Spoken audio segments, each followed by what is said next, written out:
Mimi naweza penda kufanya collab na Shiru GP. Ni msanii ambaye nampenda na anajituma. Ni mtu wa struggle na kujimarket pia. Ama Samirungu. Sami nampenda sana, ni msanii ambaye ameninspire, anafanya nyimbo nzuri. Kuna kina Mary Lincoln wamejituma vizuri. Hata Karagoa Muraya mimi sitakosa kuimba Kilemba. Ile wimbo ya Kikuyu mimi napenda kuimba Kikorino sana. So naweza penda kufanya collab pale na Kiengei ama Karagoa Muraya. Juu Karango kitu ya kwanza na nimeona watu wanawaharibia jina. Kwa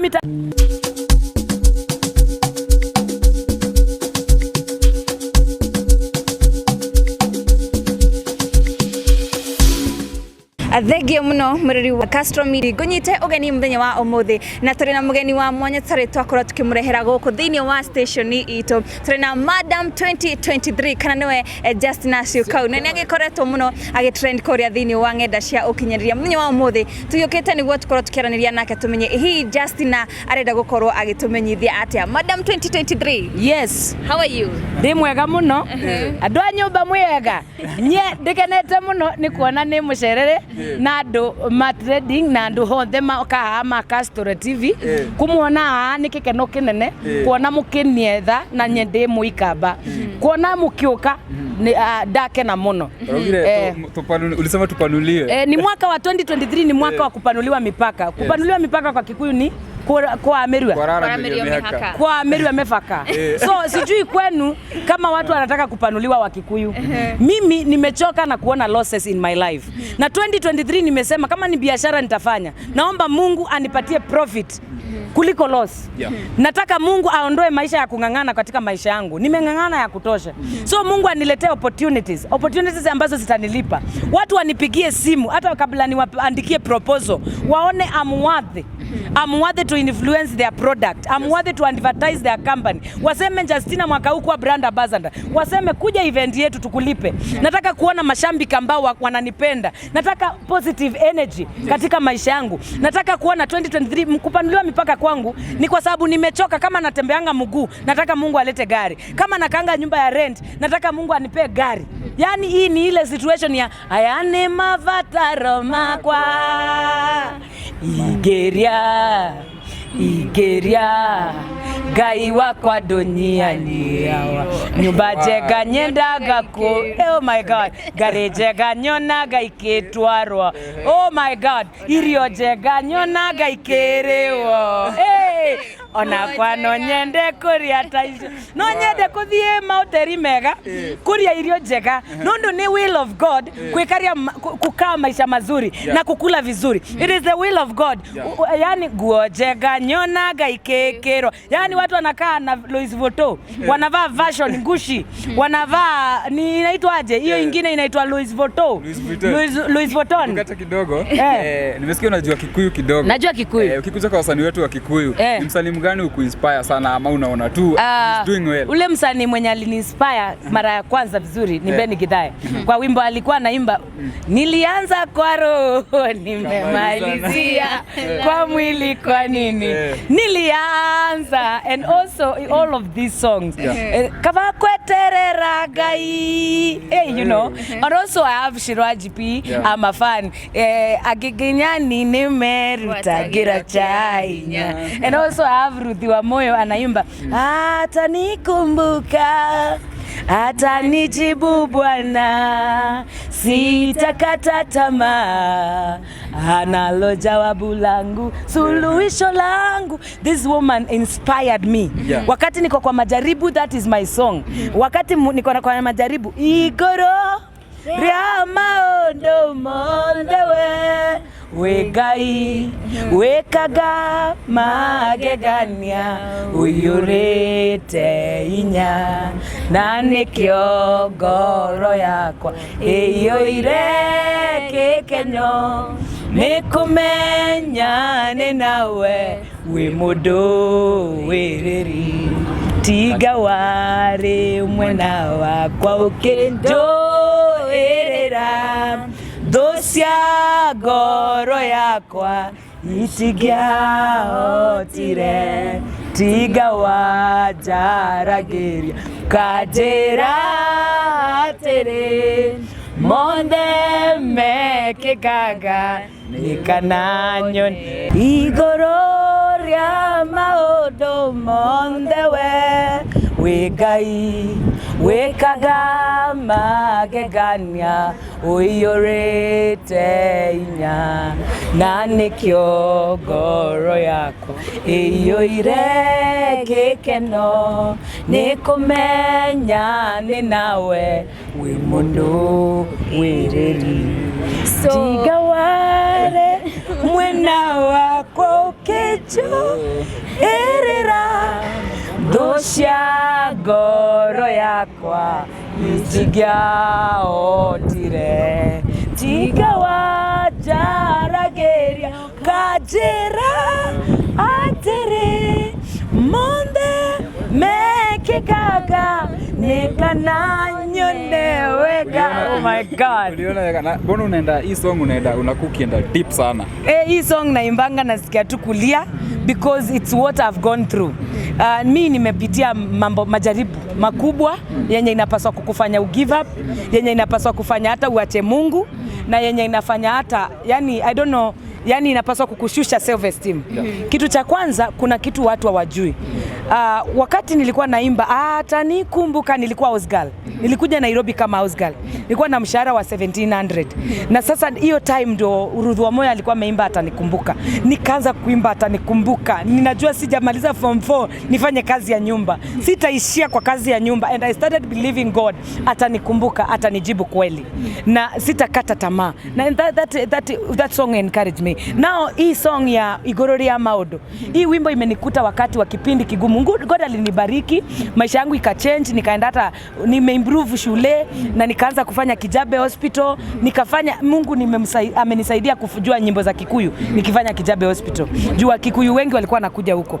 And then nikapata wimbo wa Karo, hiyo ya Gutareria Maodo mothe Ngai ni Ngai. Nundu wa atiriri, nye ndaigirire niliingia kwa ndoa nikiwa mdogo. Wakati tu nikaimba wimbo wa kwanza, nilisaidiwa na Mkikuyu anaitwa Jagwa Nyabura kuingia kwa nyimbo. Muturi wa Munyiterera ule anaimbanga kumaira thero ria jua. Huyo ndio alinipeleka studio kwa sababu niliwin kwa talent show waliorganize na Jagwa Nyabura kule Kimende. Nikaingia kwa muziki kwa sababu sikuwa na pesa ya kurekod. Wale ndio walinisaidia. Kwa talent show nikawin 299 contestants, nikawin number 1. Wow. And then nikapelekwa studio na Wakikuyu. Na nikaimba, unajua Karua wa studio, ule Karua na Sami mwenye mnamuona anaimba worship siku hizi. Sami, wacha Sami Rongo, kuna Sami mwingine mnono kidogo, Sami K mwenye anaimbanga. Kuna Sami anaimbanga Mkikuyu, anaimba nyimbo za worship sana.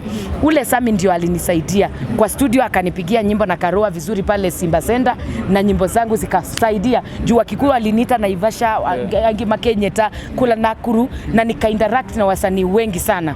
Na hapo ndio nikajua nyimbo za Kikuyu. So wakati nikaingia kwa ndoa mapema, hiyo album ya kwanza tu venye niliimba, hata kama nilivuma haraka na nikaingia kwa kila mahali haraka, nikakuja nikajulikana na mtu kwa wedding nikiimba pale Riruta. Nikaonekana na jamaa mmoja ambaye alikuwa handsome, ambaye aliniambia ameokoka, na huyo ndugu ndio alinioa. Huyo ndugu akakuja Kijabe kunivisit pale hospitali. Alinikuta hata nikiwa upande ile ya casualty pale OPD nikifanya kazi. Akaniambia mimi ndio amekuwa akinipigia simu, na aliniona kwa wedding nikiimba na amenipenda na anataka kunioa. Aliniambia hivyo. Na nikamwambia juu niko kazi, wewe ningoje pale nje nimalize saa 11 ya kazi. Na ule ndugu akaniconvince about marriage, na nilikuwa nimeokoka kabisa. I was born again. People know me in Kijabe. Nimekuwa nikilead pale kwa chapo ya Kijabe, nikiombea wagonjwa, nikilead hata kwa kwaya pale, na pia shule high school. Mimi nilikuwa pale kama cheerleader, nilipiga kazi ya Mungu kabisa, nilihubiri kama evangelist shule. Youth yangu yote hata kwetu nyumbani najulikana na makrusade. Nilifanya kazi ya Mungu kwa kuhubiri. Si kujua ya kwamba pale mbele kutakuwa aje. So nikakuja nikakatiwa na nikaingia box ya ule duku kwa sababu aliniambia anataka kunioa na ameokoka. Na yenyewe nikamfuatilia, nikakuta anapiga keyboard kanisani, ni mtu ako kazi, ni mtu ako sawa, na ni mtu anaomba sana. So nikaingia kwa ndoa. Pale wakati tumeingia kwa ndoa, tulioana na harusi kubwa na tukaenda honeymoon. Kutoka honeymoon, siku yenye tumetoka honeymoon ndio mother-in-law aliingia kwetu. Na kutoka mother-in-law aingie kwa nyumba, alienda kulala bedroom. Kutoka mother-in-law kulala bedroom, marriage yangu hapo ndo ilianza shida. Ukapata sasa bwana anisikizi, bwana aniangalii, aoni kama mimi ni wa dhamani. I don't know what happened from there. Hiyo love ilikuwa mingi, ilienda zero. So ule ndugu akakuwa anasikiza mama venye anamwambia, hata pesa mama ndio anajua kuweka kila kitu. Hata nikatolewa kazi pale Kijabe, nikaanza kuhangaika. Sasa nikatafuta hata mimi kazi nyingine hapo town ya kuimbisha kanisani, kwa sababu battles zimeanza kuwa mingi kwa ndoa. Mama anasema nipelekwe reserve, ninapelekwa, naenda kukaa huko reserve, mama anisaidii, ndugu anisaidii, mama ni kunituma na maji na punda.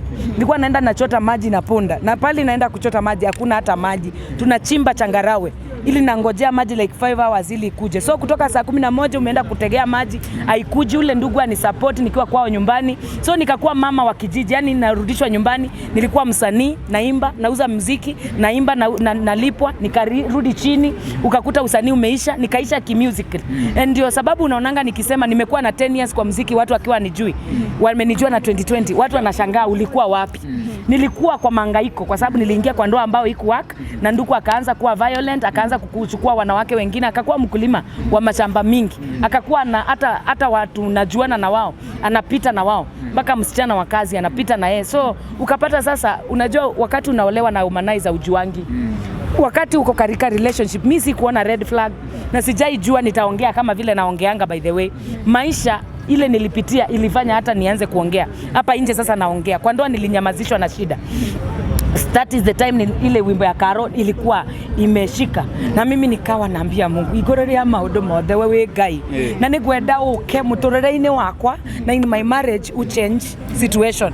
But as much as I prayed and as much as I waited upon God, because Ana alimngoja Mungu, kwa naangalia season and times are in the hands of God. Vile Ana alikuwa nasema, nikaanza kusema hata Mungu atanivisit, but nothing happened. So nikaanza kuambia Mungu, now God, I need your will.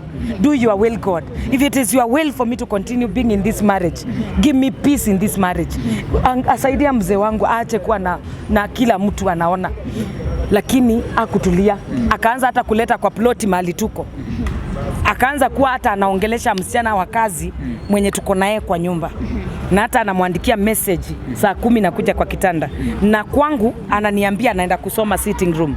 So unajua kuna vitu mbili tofauti. Kusoma ni house girl, unaenda kusoma ama ni nini? Hiyo ndio ilileta shida. Wanawake akilala na wao uko nje, alikuwa ananiambia hata nilikuwa namkuta na mtu kwa ploti pale tu, kwa ameniambia ameenda safari ya kazi, nimempakia manguo, na siku moja ananiambia wewe usiende this week, usiende mahali, nataka ukae kwa nyumba. Alikuwa anakuja na ni visit pale kwa nyumba, ananiambia baby nakupenda. Namuuliza kwani pete imetolewa pia na mambo ya kazi? Ananiambia wewe usijali, nilikuwa kazini, maybe ilitoka nikioga. So unakuta ananipa visababu. Siku moja nikitoka nje nikaona naona watu wananiangalia fani, wacha niingie kwa neighbor, maybe kuna kitu pale. Kuingia ninakuta mume wangu ndo wako pale. So ilinivunja sana. Yes, kwa neighbor na rafiki yake mwenye niliingia kwa rafiki niangalie maybe nguo yangu ndo nimevaa vibaya, na wakati ule niko na mimba. So wakati nilimkuta na mwanamke, naanza kumuuliza kwa nini unachukua watu mpaka kwa gorofa yenye tuko ndio unaleta mwanamke? Akaniambia tulioana lini ili uniongeleshe vile. Nikatoa pete yangu kwa sababu pete inaandikangwa jina ya bwana na siku ya wedding. Nikaonyesha msichana, huyu ni mume wangu wa ndoa na huyu ni bwana yangu, tunaishi hapa juu. Sasa ukapata msichana, nikaona amechange. Msichana akaanza kukimbia kuchukua virago kwenda kuangalia ile room, msichana amekimbia. Nikakuta hata vitu za mume wangu ziko hapo, mpaka hata towel za bedroom zetu ziko hapo. So ilinivunja sana, na hiyo kitu ikafanya nitake kutoka. Nikitaka kutoka ananiambia sasa hata ukienda watu watajuanga bwana yako ni malaya. So hiyo kitu ilikuwa inaniuma as an artist, kwenda kupresent pale nyumbani, kuambia wazazi wangu nimekuja. Ukiulizwa umekuja juu ya nini, of course utasema kile kimekutoa pale. Umekuta bwana ameshaoa kwa gorofa the same, amekwambia ameenda mkutano ya kazi, kumbe ako na mwanamke wapi kwa ile gorofa tuko. So ilinivunja sana, na unapata wakati ananiambia ni reality, akiniambia kweli hata ukienda nitakukujia, na nikikujia hata ukisema mambo ya ati ulinikuta mwanamke mwingine, watu watajua mwanaume wako ndo alikuwa malaya. So wewe mwenyewe ndo utaaibika, na kweli kama msanii ni kweli utaaibika. So after hapo ulikuta nilikaa mimi nilikuja kutoka wakati nimezaa na ameanza kupita na Osgal. Hapo sasa ndo nilitoka, nikaona madharau imezidi, kwa sababu unajua mwanaume wako akilala na mtu ako huko nje utajua. Mtu umjui haikuumi. Hata nikikuta ma messages siumwi, na hata akinionyesha akiniachia ananiachianga simu ikiwa hapo kwa kitanda pahali nalala. Imagine ananiachia message ikiwa hapo juu. Unajua of course nitasongesha simu na nitaona. Watu wanasemanga usishike simu. Wakati mmeingia kwa ndoa na mtu, kama utaki mtu usioe mtu. Mtu mwenye hataki kuangalia simu yako, kama mmeoana chapter closed ya wanawake wengine. So mimi naweza sema ya kwamba unaweza kosa kuangalia simu ya bwana wako, lakini kuna wale wanaume wanataka uone anakuchovya chovya uone, kwa sababu ameona huku nje umekataa kutoka. Anataka utoke kwa njia yote. Mama yake anakuja kutetesha utoke, umekataa kutoka. Mama yake amekuja kusema hata mimi chukua vitu zako utoke, umekataa kutoka. So anaona tu njia ya kukutoa ni huyu mwenye yako hapo. So niliona okay, I've been praying, I've been trusting God my marriage to heal, but it didn't heal. Wakati alitufukuza, kwanza alinifukuza na mtoto wa 1 week. Tulilandi kwa streets za Nairobi, hatuna fare, hatuna nini ya kwenda nyumbani. Kukua kwa streets za Nairobi nililana lot ya kwamba watu hawana haja na mtu wako nje. Hata uambie watu ya kwamba umefukuzwa na bwana au una transport ya kwenda nyumbani, nobody cares in Nairobi. Watu wanaona kila mtu ni omba tu. Wanaona wamesumbuliwa tu na watu wa kujifanya kuomba. Watu wale wako street fake ni wengi. So wanaona hata wewe ni fake, wanakuweka kategori ya chokora tu bado. So nikaambia Mungu, ile siku Mungu utanitoa kwa hii street ya Nairobi, nitakuimbia wimbo. Na ile wimbo nilipata ni ile message iko kwa Biblia inasema, as I have overcome the world. Yesu alienda mbinguni.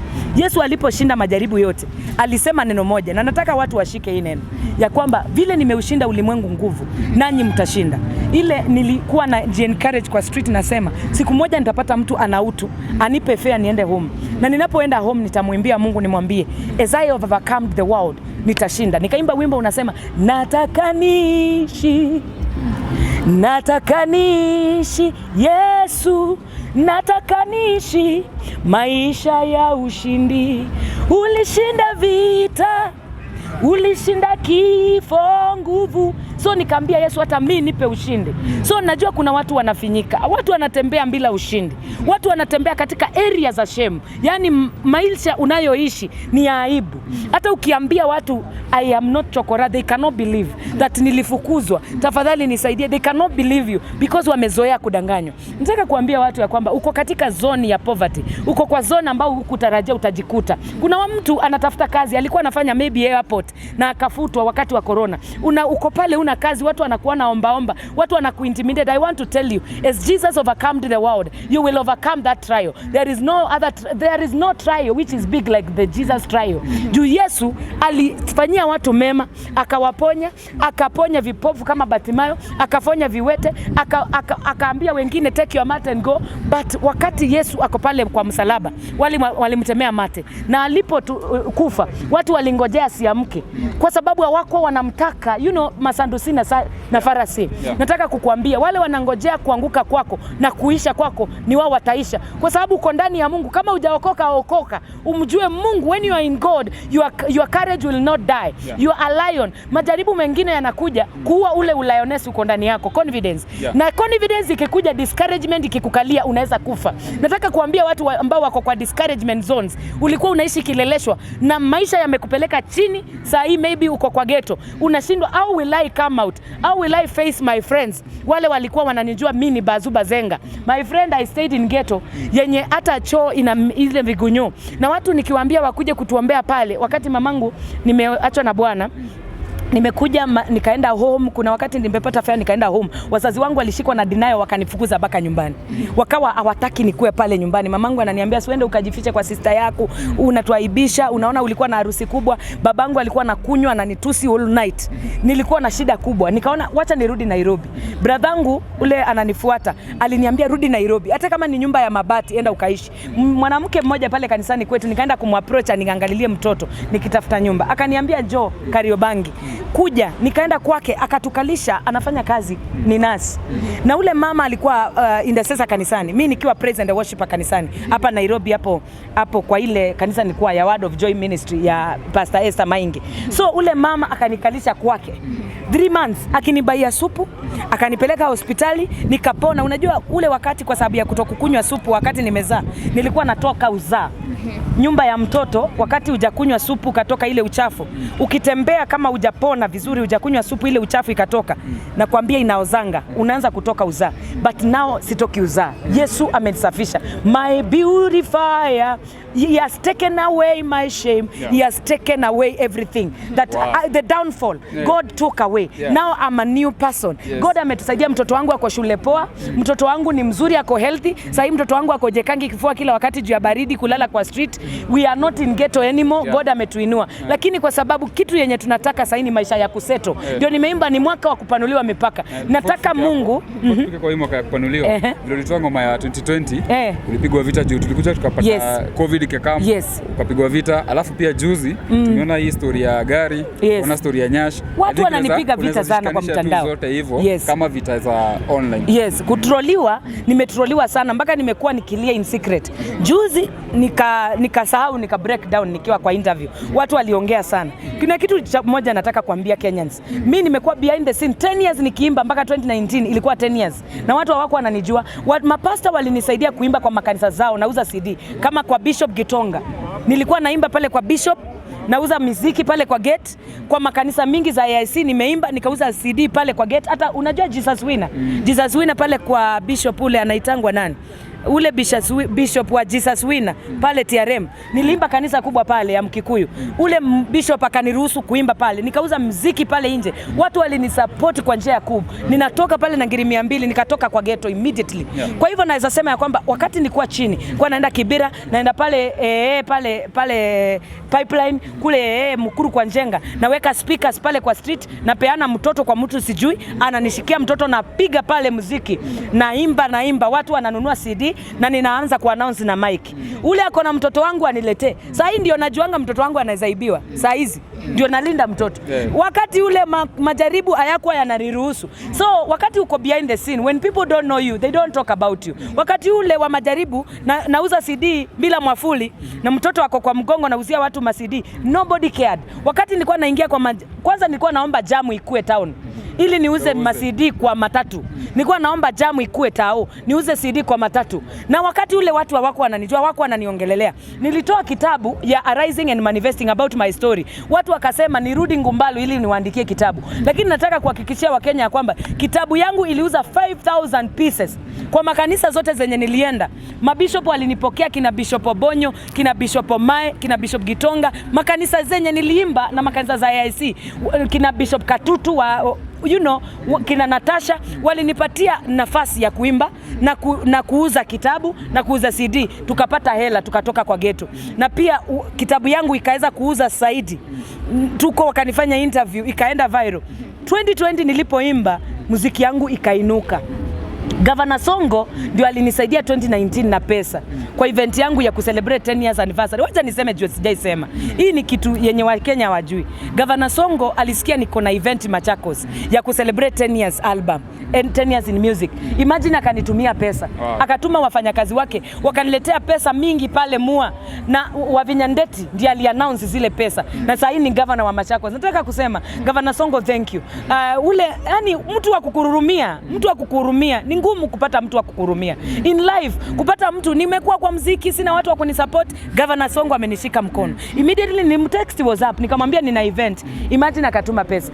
Wavinya akaona nikitangaza kwa mtandao event yangu. Wavinya Ndeti akakuja na akasimama na mimi. Nikaona hata Kalonzo Musyoka akatumana, imagine. Wanasiasa wengi walitumana na wale ambao mlitumana. Hata wanamuziki wale walikuja kutoka Tanzania. Na watu waliniamini wakakuja, hata kampuni ya Crown Eagle Safari. Juu sijai wa mention mahali. I want to tell you guys, thank you so much. Mulisaidia sana. I was so down, I had nothing. Asubuhi yake nakumbuka makeup singe afford mtu kumulipa. Gibson collection hii imeni surprise juzi na nywele kwa birthday. Gibson alinipea nywele ya 10 years anniversary. Alinipea nywele ya 80k nivae kwa kichwa yangu. Oh my God. Kuna watu wameparticipate behind the scene in my life. So naweza sema ya kwamba God bless you kama uliparticipate. 2020 tumeimba kibao kikavuma. Kibao kuvuma hivi watu wakaanza kunipiga vita. Hawakuwa wanajua. In 10 years nimekuwa nikistruggle kujulikana, sikuwa na fame. So Mungu kwanza kitu cha kwanza nikaomba double portion kwa wimbo. Milango ifunguke. Milango ya ile ilifunguka kubwa ni ya fame. Nikasema sitasota, milango ya pesa itafunguka. Watu wa diaspora wale wa US walipoona kile kibao walikuwa wananitumia kakitu, tunalipa nyumba. Ile time tulikuwa tuna struggle na mtoto sana, tukapata nyumba mzuri, tukaanza kuishi vizuri.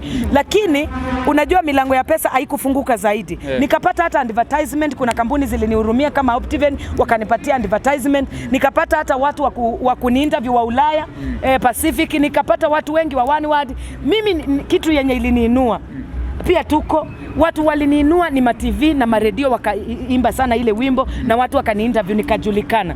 Lakini ile trolling nilipata, watu walisema mimi nimeleta COVID. Nataka kuwaambia Wakenya, mimi sina ngari ya kuleta COVID kutoka China. Sina ndege ya kusafirisha COVID kutoka China mpaka Kenya. Mimi ni mwananchi asla. Asla, nilikuwa Asla that time. Hata sikuwa na pesa naweza safirisha corona na ndege. Mimi sikuleta corona. Kuna watu waliamini ya kwamba 2020 ni mwaka wao na sasa hivi wanashuhudia. Wananipigianga simu kuniambia nilipata kazi.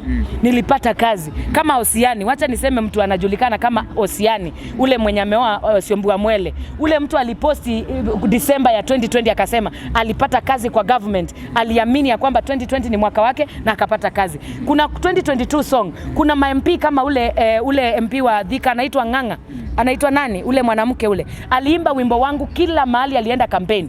Ule mwanamke anasema ya kwamba wimbo wangu wa 2022 ulikuwa wake. Aliweza kukampeni na hiyo wimbo na akapata kiti ya MP. Kuna mtu kama Muratha anasema aliimba ile wimbo na akaamini na akapata kiti ya MP. Akapata number 1 kama women rep. Kuna watu wengi governors na watu wengi kama Ruto.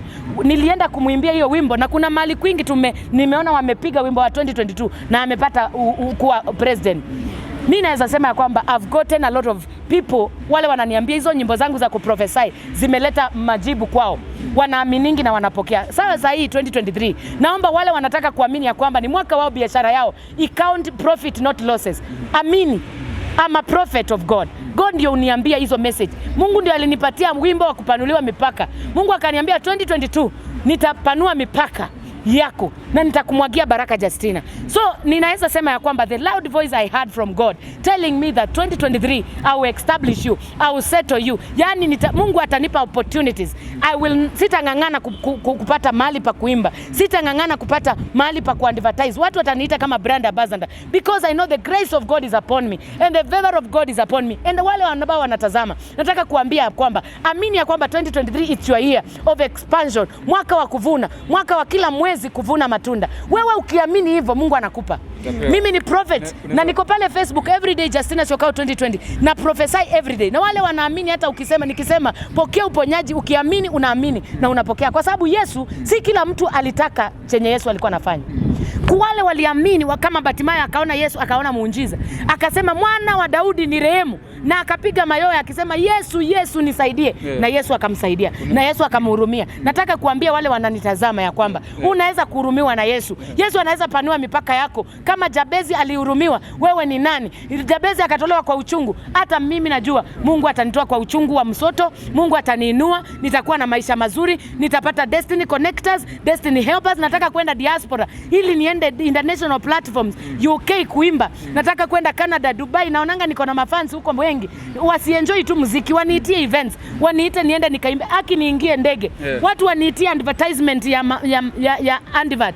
Ni advertise. Shetani ashindwe. Juu watu wananitroll sana. Wanasema ni kierele wakati na prophesy. Ninaposema unaweza kuzia kuhusu gari tuliona juzi. Ngari, watu wanasema ngari ni kiki ama cloud chasing. Nataka kuhakikishia kwamba ile gari, mzigo wa gari ule, gari ni bonge la gari. Ile gari ni nzuri na ni yangu na nimepewa kama zawadi. Na nataka watu waamini ya kwamba ile ni zawadi nimepewa. Na ukitaka kunizawadi na nyumba ambayo iko na parking nzuri ya ile gari, nina struggle sana na parking ya gari. Saa hizi kitu yenye na struggle zaidi ni parking ya gari. Na naomba tu mtu kama uko Karen na uko na nyumba unataka kunizawadi, yani unataka kunipanulia mipaka ya nyumba ama parking nzuri ya gari yangu niweze kuingia vizuri, na shukuru. Na ukiniita meeting, klasi imepanda, unitafutie parking ya hoteli ambayo iko na parking. Kwa sababu ukiniita mahali hakuna parking nitasumbuka sana. Saa hizi hata nimeimprove. Kutoka gari ikuje, nimetafuta askari ambao wako na ndoria, yani ameshika buduki. Juu sitaki gari yangu iibiwe. Juu Kenya wameongea sana. Wanaweza iba gari wakasema ilikuwa ya mtu. Sitaki gari yangu iibiwe. Na pia hata saa hii naendelea kutafuta professional driver. Na mimi natafuta hata shule, niende shule ya driving school. Shule ambayo naweza kufunzwa kufanya refresh course. Juu nilikuwa naendesha gari hizi ndogo ndogo. Saa hii gari imekuja bonge la gari yenye naweza kalia, yenye napanda kupanda, you know. Nakwambia nimeona Mungu. So nataka nikikalia ile gari nikuwe na experience. Hii gari nisigongeshe. Hii ni gari ya 20 million. Si kawaida kupewa zawadi ya pesa mingi. Ule mwenye alinipa zawadi ndio aliorganize ile birthday party na nikasurpriseiwa na organize marafiki zangu wakakuwa pale kama Gibson collection, nikapakwa makeup kwake na wakanieka nywele ya 200,000. Wakaniambia hii nywele hii ni ya matajiri. Kwa sababu sababu ule ndio anatengeneza mke wa Rigathi, Dorcas ule pastor. Ule Gibson Collection ndio anamtengeneza. Ndio anatengeneza Reverend Lucy Natasha, anatengeneza ma celebrity hapa Kenya, kina Nadia Mukami, anatengeneza hata umeona anatengeneza ule Ng'ang'a MP wa Thika, anatengeneza kina Murathe, watu wengi ambao ni VIP. Na sasa sahi kwa sababu Mungu ameniruhusu kuingia kwa VIP class, gari ni ya VIP. Mungu akusaidie, unipe opportunity. Opportunity ni kuja kuimba, opportunity ya kazi. Naomba tu watu wa Kenya wanipatie opportunity kupitia kwa 0729524996. Hiyo ni namba ya kunitia advertisement. Hiyo namba tena 0729524996. Hiyo ni namba yangu ya simu. Mtaiandika hapa chini, watu wapate, muniitie kazi tafadhali. Munipe opportunity. Nimesema 2023 mwaka huu sing'ang'ani, natembea kwa neema, maana mkono wa Mungu. Huwezi sema utatembea kwa neema. Neema ya Mungu, the grace of God makes things easy for you. When you have the grace of God na ukiwa na mafuta ya Mungu, watu watakuitia opportunity ambazo hujatafuta. Naomba wale wananisikiza tafadhali, na wale wananiamini, na wale wanasema hii si kierere, huyu ni mtumishi wa Mungu, na ninaamini ya kwamba 2023 ni mwaka wangu wa kupata mazao, mwaka wa kupanuliwa, mwaka wa kutake over. Yani 2023 nitazaa matunda.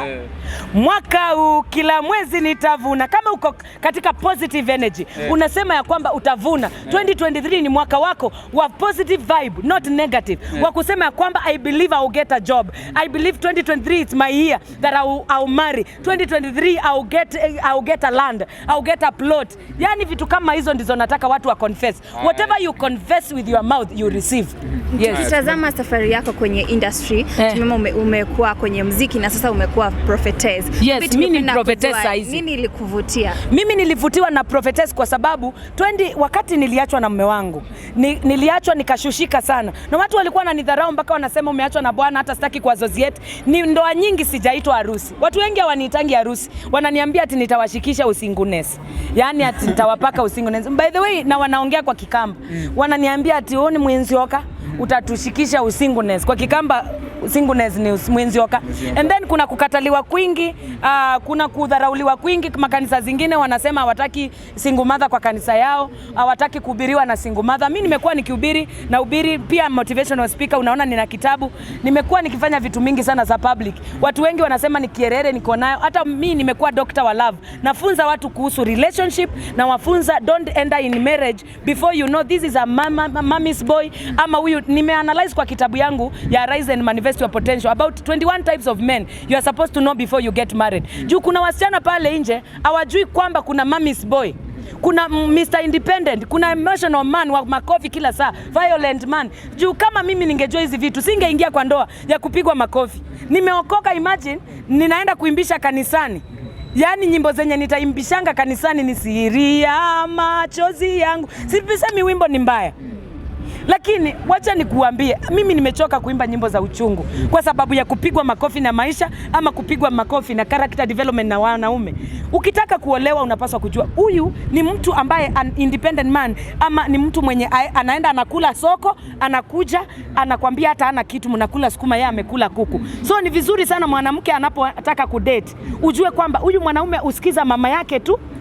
Kusikiza mama yako si vibaya, na kukupenda mama yako si vibaya, lakini mama yako ni mzuri akipasipeti kwa ndoa kama mama, asipasipeti kama bibi mwingine kama mama, asipasipeti kwa bedroom.